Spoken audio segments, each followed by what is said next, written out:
Hola, ¿qué tal? Mi nombre es Ramón Antonio Ochoa Facin. Pertenezco a la sede 83 de Villanueva, Facultad de Humanidades de la Universidad de San Carlos de Guatemala. El día de hoy vamos a abordar el tema de población, comunidad y ecosistema. Para dar una pequeña introducción sobre el tema, vemos acá en las diapositivas lo que es que la unión de oxígeno con hidrógeno nos da agua. El agua forma un núcleo. El núcleo forma parte de un esteocito. Un esteocito forma parte de un tejido óseo. El tejido óseo forma parte de un hueso. El hueso forma parte de un esqueleto. El esqueleto que es de un lobo, que es un organismo. El lobo que forma parte de una población, que es su familia de lobos. Y esa familia de lobos que forma parte de una comunidad, en este caso los lobos, árboles y conejos y otras especies que son las que forman parte de una comunidad. Esa comunidad forma parte de un ecosistema donde hay seres vivos y ambiente inerte. Ese ecosistema forma parte de una ecosfera.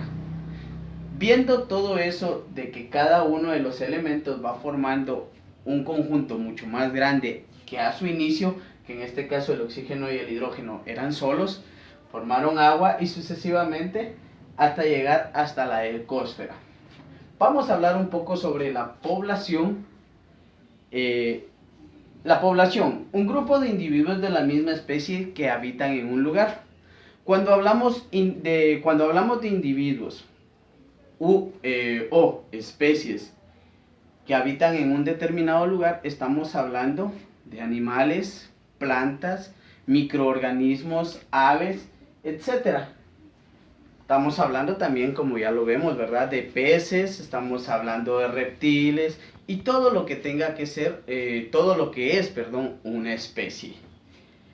Las especies o poblaciones de especies están regidas por parámetros de población.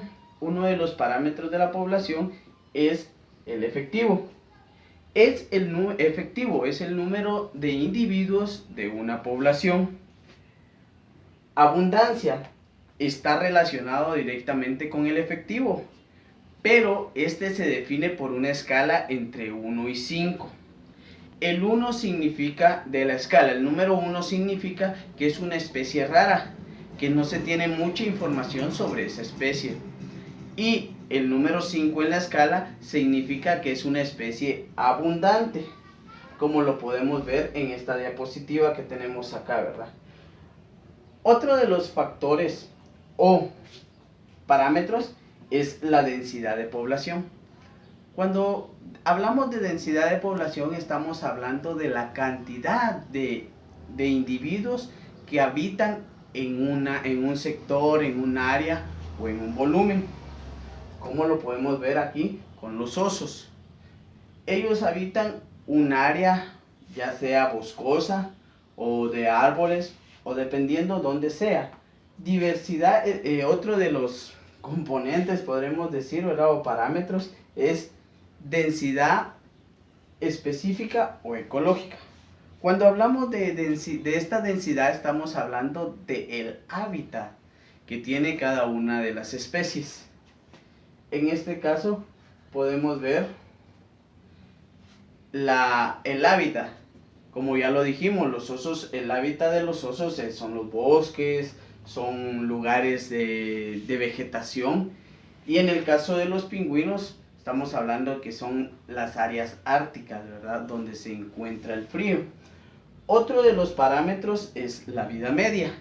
La vida media se rige entre el momento en que el individuo nace hasta que muere, para poder saber cuál es la tasa de vida media de un individuo. Hablamos también de una tasa de natalidad, que es otro de los parámetros. La tasa de natalidad se rige por los seres que nacen, pero en este caso estaríamos hablando sobre la descendencia. Acá se ve cuál de las descendencias es la que vive más y cuál es la que vive menos. Otro de los parámetros bastante comunes es la tasa de mortalidad. Es el número de muertos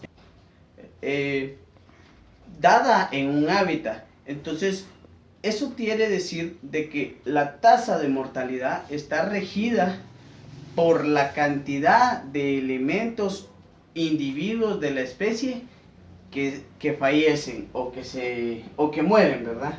Tasa específica de aumento. Esta es la diferencia entre natividad, no, por decirlo así, entre los que nacen y los que mueren. Esa es la diferencia. La diferencia entre natalidad y mortandad. Entonces, lo que queda en esa operación de restar vivos por muertos es que tenemos conocimiento de cuántos son los que están. La tasa específica de aumento es la diferencia que se da cuando sabemos cuántos animales han nacido, cuántos han muerto y cuántos son los que viven en la actualidad. Volvemos a ver lo de los casos del oso. Si nos damos cuenta, acá está la mamá y tiene a sus hijos alrededor, ¿verdad? Entonces, otro de los factores es la proporción por sexo. Esta se rige por la cantidad de machos y hembras que hay de una especie. Las curvas de supervivencia son gráficas donde uno estudia o los investigadores dan a conocer cuántos animales hay por especies.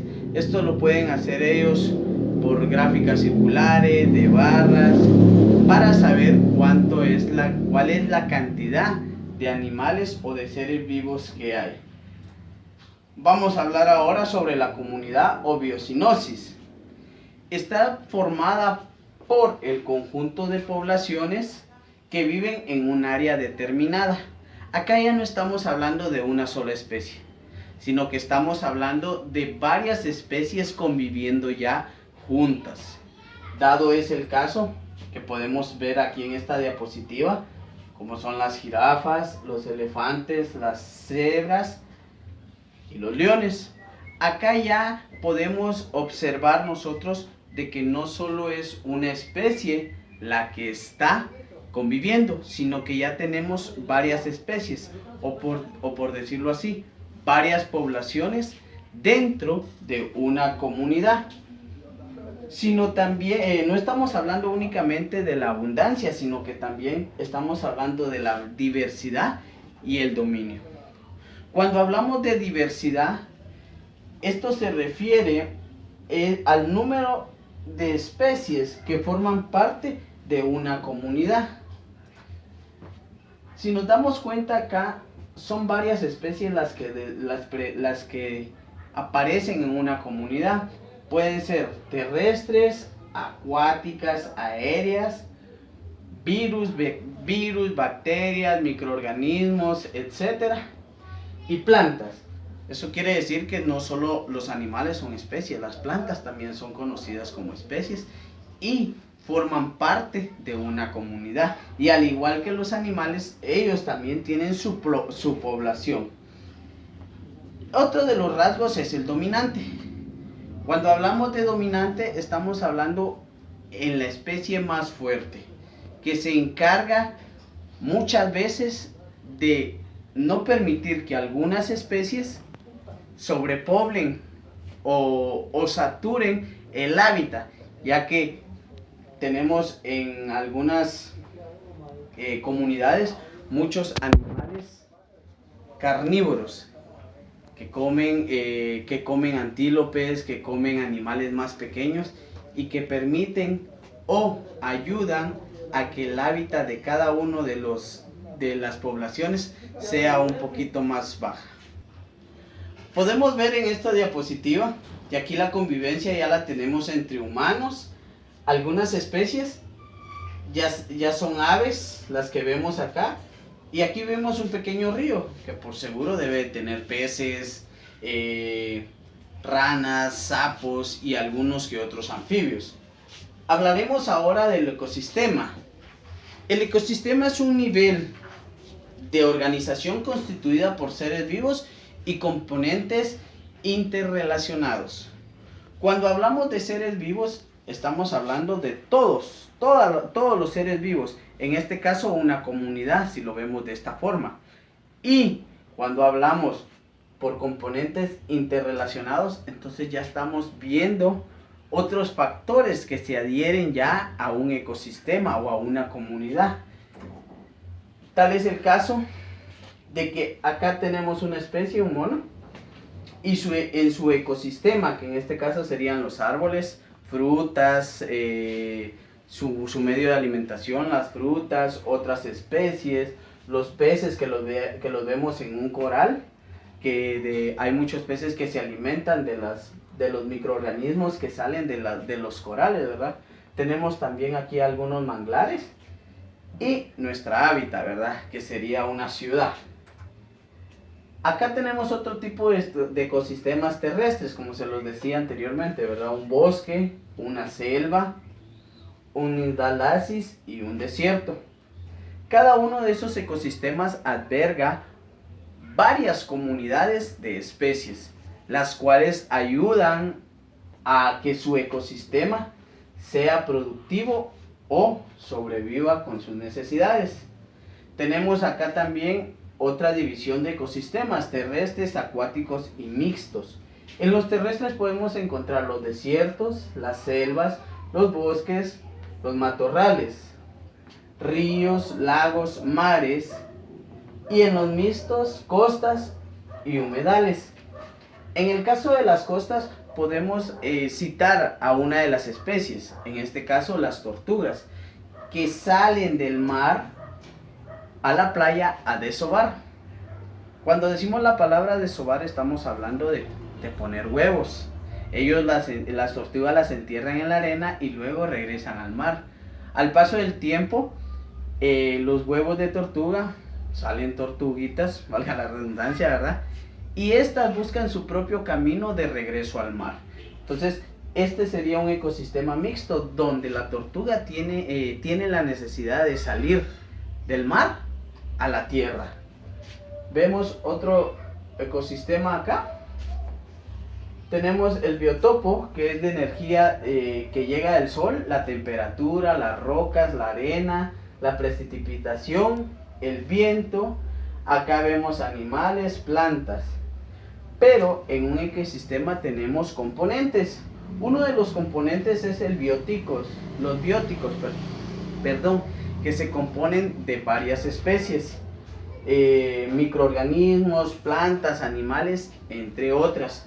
Tenemos también el componente abióticos, que son todos los elementos físicos y químicos, como lo veíamos, ¿verdad? Aquí ya miramos temperatura, precipitaciones, viento, energía, sol, etc. Para ir aterrizando ya un poquito en el tema y haciendo un resumen de todo lo que hemos visto: población, comunidad y ecosistema. Biosis o comunidad: conjunto de poblaciones de seres vivos, animales, plantas y microorganismos que conviven en el ecosistema y que se relacionan entre ellos. Acá vamos a ver un individuo solo, una planta y un conejo. Esos individuos solos tienden a ser una población, después ya tomando con conejos y plantas. Luego se convierten en una comunidad. La comunidad ya está adherida entre animales, conejos, aves y plantas. Diversidad de especies, factores y bióticos. Acá nos podemos dar cuenta que es un organismo, luego pasa a población, luego a comunidad con diferentes especies y de ahí un ecosistema con todo lo que ellos conllevan. Acá vemos un ciclo que es individuo, población, comunidad, como les decía, ¿verdad? Conviven varias especies, plantas, frutas, animales aéreos, terrestres, roedores, y de ahí vamos con un ecosistema. Eso ha sido todo, muchísimas gracias por su atención y que Dios los bendiga.